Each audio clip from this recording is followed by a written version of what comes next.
Boa noite a todos. Boa noite. Hoje, 22 de janeiro de 2019, nós estamos reunidos para estudarmos a obra No Mundo Maior. E hoje é o nosso estudo de número 69. Rogamos que o nosso Senhor Jesus, o amor de nossa vida, possa nos conduzir, nos amparar. A nossa querida irmã Maria Luísa irá recapitular o nosso último estudo, tá? Nós estamos no capítulo 15, apelo cristão. Bom, esse capítulo ele começa falando que o André e o Calderaro eles vão fazer uma visita às cavernas de sofrimento. Mas antes disso, eles foram convidados para assistir uma palestra de Eusébio.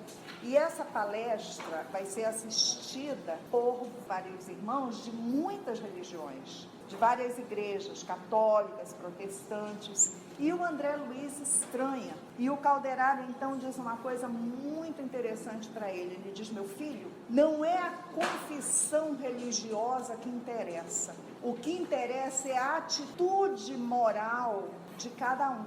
E não se é católico, se é protestante, se é budista, se é judeu. Não interessa. O que interessa é a moral dessas criaturas.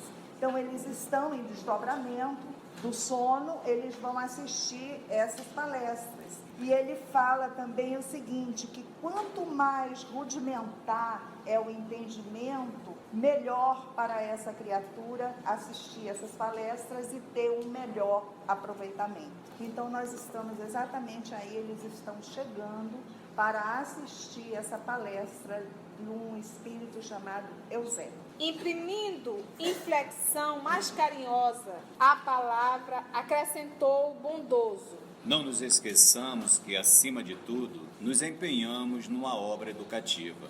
Salvar alguém ou socorrê-lo não significa subtrair o interessado à oportunidade de luta, de alçamento ou de edificação.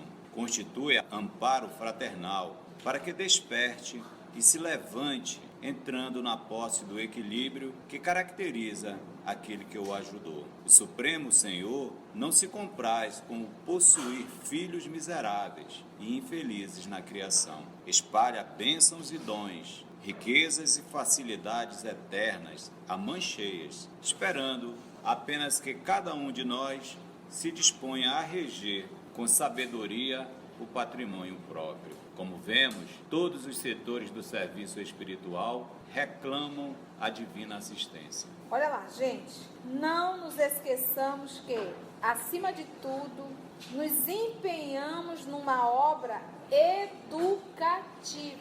Auxiliar o outro educando. Salvar alguém ou socorrê-lo não significa subtrair, tirar o interessado a oportunidade que ele tem de lutar, de alçamento, elevação ou até mesmo de edificação. Constitui esse processo de auxílio, constitui amparo fraternal para que desperte a criatura e ela mesmo se levante, entrando na posse do equilíbrio que caracteriza aquele que o ajudou. Então, muitas vezes, nesse processo de auxílio, você quer arrancar o outro e dar uma vida nova. Não, dê a ele educação, assistência necessária para ele sair do meio que está. O que nós fazemos? Nós damos a vara, damos o peixe todos os dias. E queremos, inclusive, tirar tudo dali e mudar tudo. Não adianta. Eu já tentei fazer isso, não dá certo. Volta de novo.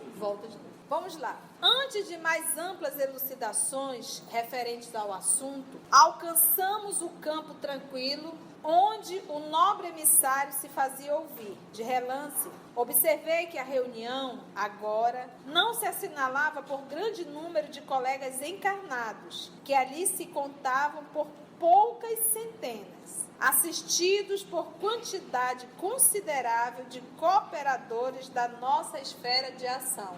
Então, nós vamos participar de uma reunião, novamente, de uma palestra no mundo espiritual, onde temos algumas centenas de espíritos encarnados no processo de desdobramento durante o sono, mas temos um número muito maior de espíritos desencarnados que também irão assistir essa palestra, esse estudo no mundo espiritual.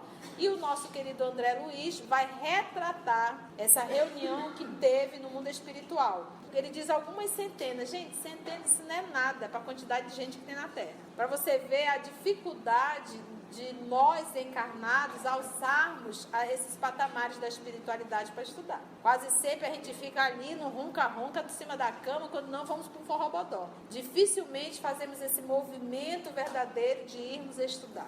Vamos estudar agora, vamos ter essa oportunidade. O luar balsamizava docemente o arvoredo que se inclinava à passagem do Favônio. Lá tem uma nota da editora lá embaixo que quer dizer o quê? Então, ele está no mundo espiritual ou no mundo físico? Ok, essa lua é do plano espiritual ou do plano físico? Quando os espíritos estão falando de lua, sol, estrelas, ele está falando da nossa lua, das nossas estrelas. Então, quando a gente pensar em mundo espiritual, ele está aqui se acotovelando. Quando se fala em crosta terrestre, ele está falando de terra aqui. Essa é a crosta onde nós habitamos. Nós habitamos na crosta. O centro é só o quê? Fogo. Tudo em ebulição. A crosta é onde nós estamos. Então, estamos chegando na crosta terrestre, aonde nós habitamos. Então, o planeta Terra, a ele está vinculado milhões de mundos espirituais. Não são mundos, são o quê?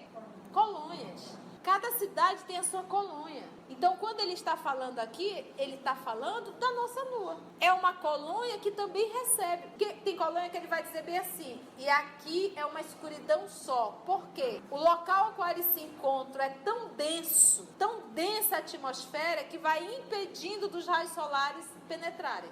Tá? Então não pensa que existe uma lua no mundo espiritual específica para eles e uma estrela específica para eles. Tá? Porque se em todos os lugares existe vida, será que o centro da Terra lá existe algum espírito encarnado, alguma mulher, alguma vida? Ou realmente é só fogo? Lembra da pergunta de O Livro dos Espíritos, quando ele pergunta assim: os espíritos são sensíveis à matéria? Então, nem a luz, nem o fogo, nem absolutamente nada. Aqui, se ele quiser, ele atravessa essa parede. Um espírito da terceira ordem, ele pode ter medo de atravessar. Ele vai dar a volta, ele vai sair pela porta. Mas se for um mais lúcido, ele sabe que isso aqui não tem absolutamente nenhuma barreira. Então, o fogo, para mim, me queima. Eu estou na matéria. Para espírito, não. O que nós temos que entender é realmente isso. Não existe um espaço vazio. Quem fala isso são os espíritos acadêmicos. Então, o que tem no centro da Terra, não sei. O que nós sabemos é o que a ciência fala, mas que com certeza há algo. Eu acho que quando o povo diz assim, cuidado, senão tu vai descer. Uma das reuniões dos Cristos foi no sol. No sol. Então o luar balsamizava, nós já sabemos que é a nossa lua, docemente o arvoredo, que se inclinava à passagem do Favônio, desse ventinho. Imponente pela claridade sublime que ele aureolava a figura veneranda, Eusébio, ao que me pareceu, havia iniciado a preleção desde muito, ou seja, o André já chegou atrasado, a palestra já tinha começado. Extasiados, os ouvintes registravam-lhe o verbo tocado de luz celestial. Por que a palavra dele era tocada de luz celestial?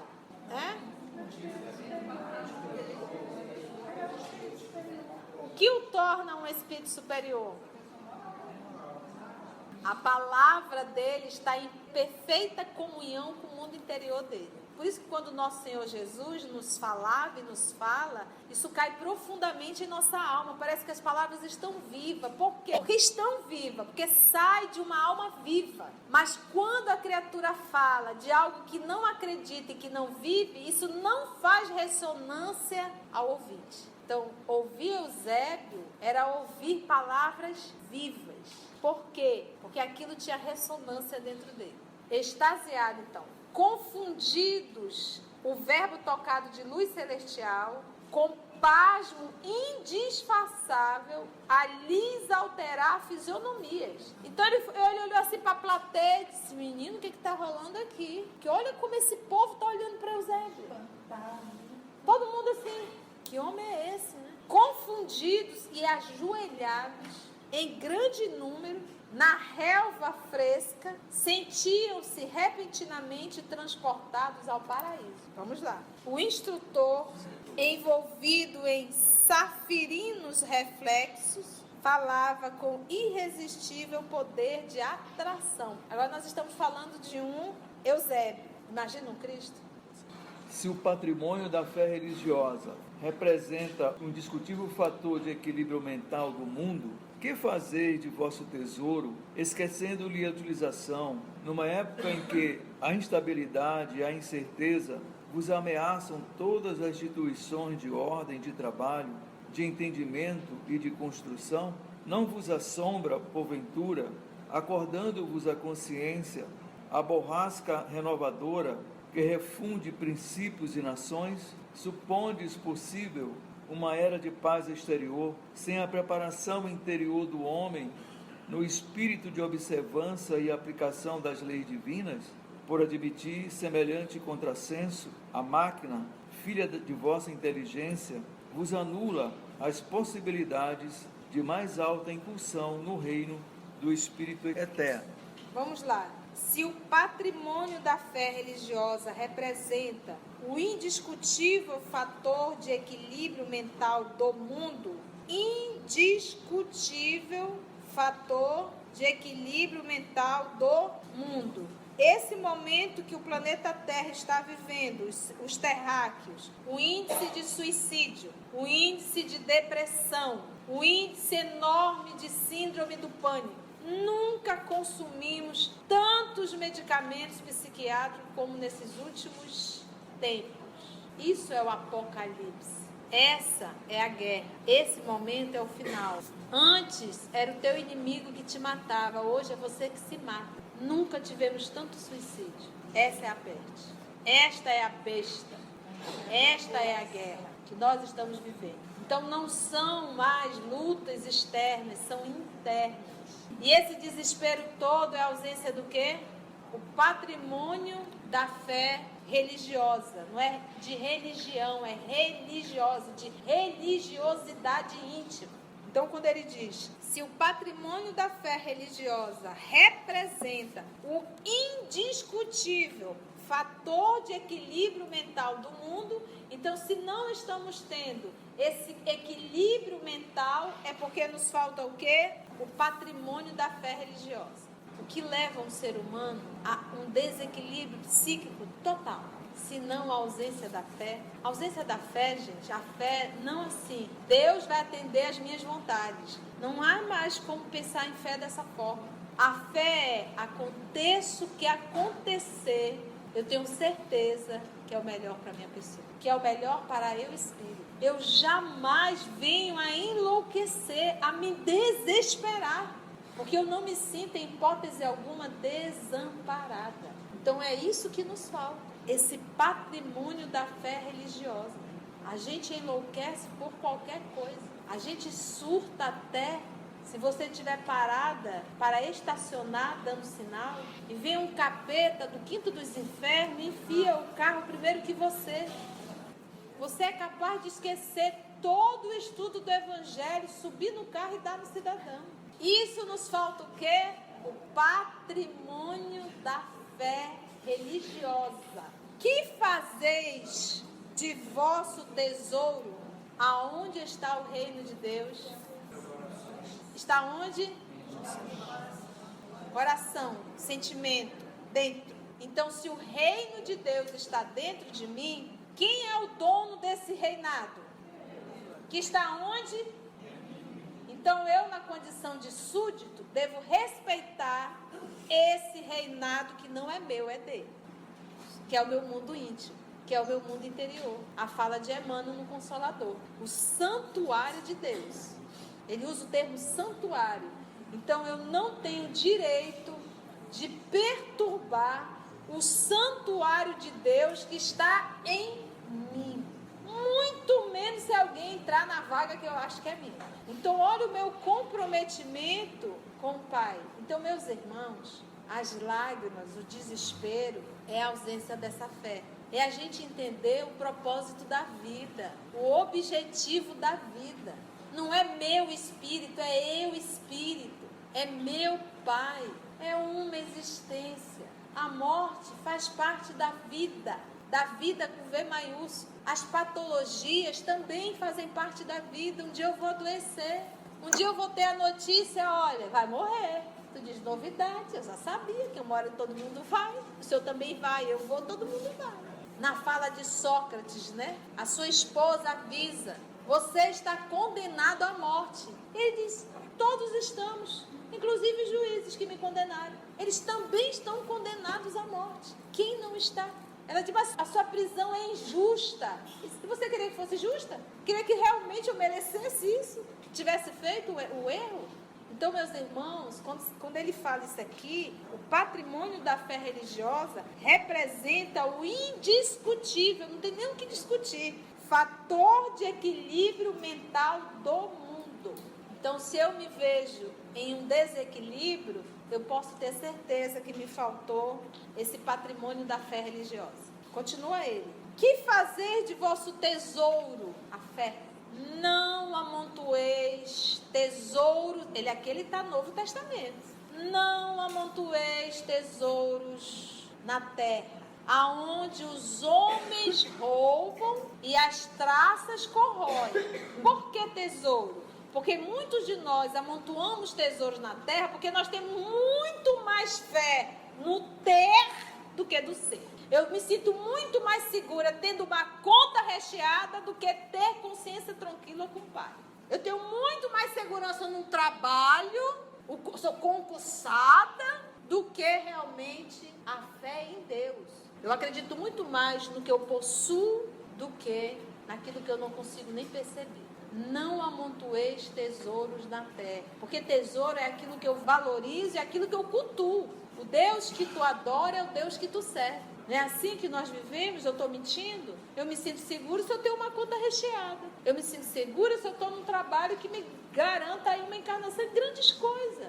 Os homens roubam e as traças vão corroer. E o verdadeiro tesouro? Essa montanha de dinheirinho que está guardado vai ficar. Poderia até se tornar tesouro. Gente, vamos fazer uma autoavaliação.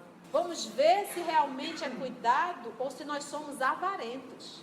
Nós vamos pagar por isso, porque nós vamos ficar presos nisso. Essa semana o grupo de mediunidade estudou uma psicofonia de Francisco Cândido Xavier, de um senhor que foi avarento, que quando ele desencarnou, ele ficou num processo que tudo que ele olhava virava ouro, até a água. Ele com sede, ele pegou, quando ele virou, era ouro que tinha ali. Estado de perturbação do espírito. Então que possamos realmente acumular tesouros no céu.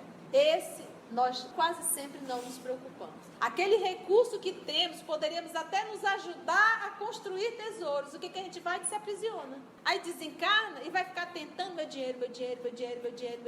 Aí a ficha vai cair e vai dizer que lesa que eu fui. Né? Que daquela verdade, agora eu estou aqui. Então o que é segurança pra gente? Por isso que ele fala aqui, ó. Isso tudo passa, a gente vai lendo, a gente não percebe que o nosso Eusébio, ele está buscando aqui evangelho. Os termos que ele utiliza são as lições do nosso Senhor Jesus. Por isso que está todo mundo assim, ó. Que fazeis do vosso tesouro? Não amontoeis tesouro na terra. Esquecendo-lhe a utilização numa época em que a instabilidade... Gente, o livro é de que ano? Daquela época para cá, melhorou ou piorou? Nós estamos num momento de ebulição. Olha aí. Numa época em que a instabilidade e a incerteza vos ameaçam todas as instituições de ordem. Todas as instituições de ordem e de trabalho. De entendimento e de construção. E nós estamos vendo aonde chegamos. Professora. Era um orgulho ter um professor parente. mãe, irmã, e era tratado com um respeito incomum. Era um Deus dentro da sala. Acabou. Nossa educação chegou onde chegou. O professor tem que cantar samba e se rebolar para conseguir alcançar, chamar a atenção dos alunos. Era autoridade. A arte, a religião, hoje se abre com interesses financeiros e particulares. Não vos assombra, porventura, acordando-vos a consciência, a tempestade, borracha que é tempestade, tá? A tempestade renovadora que refunde princípios e nações? Supondes possível uma era de paz exterior, sem a preparação interior do homem no espírito de observância e aplicação das leis divinas? Todo mundo fala em vamos construir a paz, mas gente, não é de fora para dentro, é de dentro para fora. Estar em paz não é ter a barriga cheia e o dinheiro no banco e uma casa bonitinha. Isso não é ter paz. Porque a pessoa, quando encosta, a cabeça não para, vive o inferno, entra em depressão e se joga do prédio. Que paz é essa? Por admitir semelhante contrassenso, a máquina, filha de vossa inteligência, vos anula as possibilidades de mais alta incursão no reino do Espírito eterno. Que essa máquina é a máquina do consumismo, a máquina do ter, do poder. Sabe o que ela faz? Anula, e ele usa o termo aqui, olha, reino do Espírito eterno. Onde é esse reino? O reino do Espírito eterno? Bem, é aí que Deus habita. Então Deus não está lá, está aqui. Aí continua Eusébio. Ser cristão, outrora, simbolizava a escolha da experiência mais nobre, com o dever de exemplificar o padrão de conduta consagrado pelo Mestre Divino. Constituía ininterrupto combate ao mal com as armas do bem, manifestação ativa do amor contra o ódio, segurança de vitória da luz contra as sombras, triunfo inconteste da paz construtiva sobre a discórdia derruidora. Ser cristão, outrora, lá atrás, lá, ano 30, 35, 50, até meados de 260, 270, o povo entrava nos circos cantando, os leões vinham, estraçalhavam tudo e eles não negavam a fé. Mas isso aí não era lá no Antigo Testamento. Esse era cristão, aqueles que defendiam o cristianismo, aqueles que jamais negavam. Ser cristão outrora simbolizava a escolha da experiência mais nobre. Porque a escolha, tudo em nossa vida é escolha. Você escolhe que caminho seguir. Simbolizava a escolha do caminho mais nobre. Não era ser fariseu, doutor da lei, o rei, o soldado romano, o capitão da guarda. Ser cristão simbolizava a escolha da experiência mais nobre, com o dever de exemplificar o padrão de conduta consagrado pelo Mestre Divino. Por isso que ele falou, o cristão de outrora, não de hoje. O que Jesus diz? Todo aquele que quiser, ele não obriga ninguém, todo aquele que quiser vir após mim, negue a si mesmo, toma a tua cruz e siga. Aquele que quiser. Então ele não disse que seria fácil. E o primeiro ponto é negue a si mesmo. Porque o vaidoso, o presunçoso, o orgulhoso, o egoísta jamais vai conseguir seguir. Porque vai estar sempre atendendo os seus caprichos pessoais e nunca o do Cristo. Que não são caprichos pessoais. Quase sempre tudo que ele solicita é para que nós aprendamos a amar-nos uns aos outros. Ele não pede para servi-lo, ele pede para segui-lo. Com o dever de exemplificar o padrão de conduta consagrado pelo Mestre Divino. Constituía ininterrupto combate ao mal. Ininterrupto, porque às vezes a gente combate o mal só no dia da atividade espírita. Hoje eu vou aplicar passe, então eu tenho que dar. Hoje eu não posso beber, hoje eu tenho que comer, né? Hoje eu não posso brigar, hoje eu não posso falar mal alheio, hoje eu não vou ficar com aquela cara de santo sacana, como dizia meu pai, né? Isso é hipocrisia. Por isso é que ele dizia assim, o povo daquela época fazia isso aqui, ó. Constituía ininterrupto combate ao mal. E combatia o mal com o quê? Com as armas do bem. Ontem, estudando o livro O Consolador, de Emmanuel, pergunta-se a Emmanuel sobre as antipatias. De onde provém a antipatia? Emmanuel diz, pode ser de vida anterior, mas ele finaliza dizendo assim, mas o trabalho do cristão é transformar a antipatia em simpatia. Eu não gosto de, eu não tenho simpatia com o Júnior. Problema teu. Te eduque e aprende a ter simpatia por ele, porque ele é teu irmão. O Emmanuel termina assim, a obrigação do cristão é transformar a antipatia em simpatia. Porque isso é um problema nosso. É uma encrenca nossa. Em não gostar de A e B ou C. Quem sou eu? Eu posso até não ter afinidade, mas não tenho direito de ter antipatia. Isso é Emmanuel. E um dos recursos que eu penso aqui para combater isso é você se aproximar da pessoa. Quando você se aproxima, você vai ver que aquela pessoa não é nada daquilo que você criou na tua cabeça. Exatamente. É fantástico. Continua ele. Então, a forma de combater o mal é o quê? Com as armas do bem. Fazendo bem. Continua ele. Manifestação, esse combate, manifestação ativa do amor contra o ódio. Segurança de vitória da luz contra as sombras. Triunfo inconteste da paz construtiva sobre a discórdia, que é o quê? Destruidora. Vamos lá. Ante o Moloque. E aí temos uma nota da editora. Pretensa divindade cananeia, a qual se teriam sacrificado vítimas humanas. Tipo de sacrifício humano. Ante o Moloque do Estado romano, convertido em imperialismo e corrupção, os sectários do Evangelho não se expunham a polêmicas mordazes, não se rendavam nas teias do personalismo dissolvente, não dilapidavam possibilidades preciosas a erigir fronteiras dogmáticas. Entreamavam-se em nome do Senhor e ofereciam a própria vida em penhor de gratidão àquele que não trepidara em seguir para a cruz, por amor a todos nós. Erguiam os seus mais sublimes santuários na comunhão com os princípios santificantes que os identificavam com o Salvador do mundo.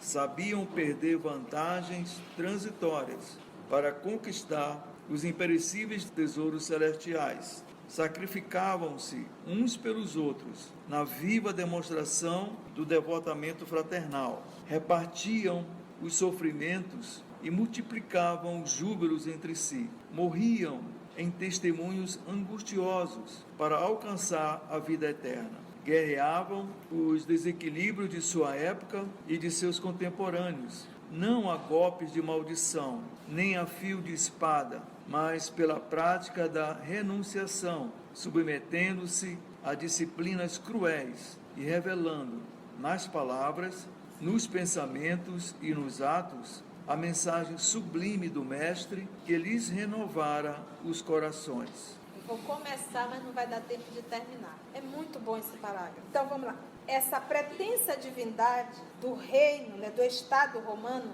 convertido em imperialismo e corrupção, os seguidores do Evangelho não se expunham a polêmicas que não levam a lugar nenhum. Então, espírita, não fica polemizando, discutindo, coisa que não vai a lugar nenhum.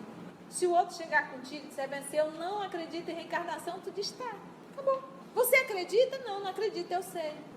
Para que polemizar? Para que discutir? Ele acreditando ou não acreditando, vai mudar alguma coisa? Acabou. Segundo ponto, ainda vai reencarnar. Não se enredavam, se prendiam nas teias do personalismo dissolvente. Personalismo. Eu sei. Você sabe com quem você está falando? Você sabe quanto tempo eu estou aqui? Personalismo. Hoje, no nosso movimento espírita, nós estamos vivendo a época do personalismo. Se divulga nomes e títulos. Isso é personalismo. Aqui, quem vai palestrar? Eusébio. Não tem nem sobrenome. Ele mostrou quem ele era quando ele abriu a boca. E exteriorizou a sua alma. Então, hoje nós estamos vivendo no movimento espírita, período do personalismo, que nós batemos muita palmas. E vamos para a fila pegar autógrafo. e tira foto. Isso é cultuar personalismo. Isso é idolatria.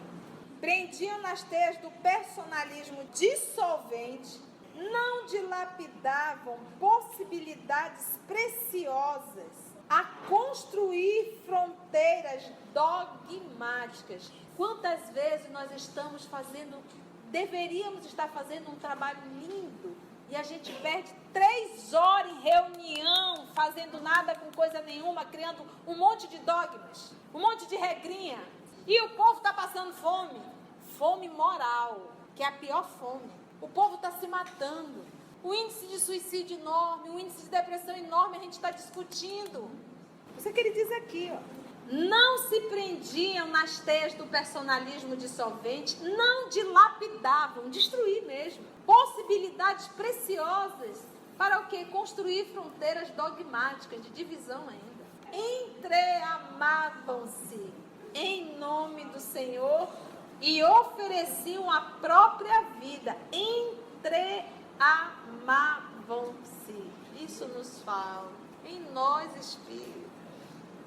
Entreamados. Por isso que o nosso Senhor Jesus falou assim: os meus discípulos, ou seja, discípulos na condição de alunos, ele não está falando dos apóstolos, que também eram discípulos, mas ele disse: os meus discípulos serão reconhecidos por muito se amarem. Por muito se amarem. É a alegria de servir. É por isso que eles davam-se as mãos e entravam no circo, cantando. Vamos orar, gente? Senhor Jesus, a palavra hoje é do amor. O Senhor não deixou de amar Judas, não diminuiu o seu amor por Pedro, não diminuiu o seu amor por nenhum dos seus apóstolos, apesar de todos terem, no momento mais difícil, ter sido abandonado por todos eles. É essa lição que nos dói um pouco mais. Ainda nos decepcionamos com algumas atitudes de um amigo e carregamos muita dificuldade, Senhor, para continuar amando. Se passamos por essas provas, por essas lições, é porque o Senhor nos convida ao amor amadurecido, ao amor que ama sem nada esperar em troca, ao amor que ama apesar das decepções. Ensina-nos, Senhor, e dai-nos força para que não venhamos deixar o mal se instalar em nosso coração. Muito obrigada. A fala do nosso irmão Eusébio, a disposição de André Luiz para trazer e as mãos abençoadas de Chico para materializar lições tão preciosas. Obrigada, Senhor. Tudo isso é amor por todos nós aqui da terra. Muito obrigada, Jesus. E obrigada, amigos espirituais, por toda a assistência, inspiração e amparo que nos foi dado essa noite.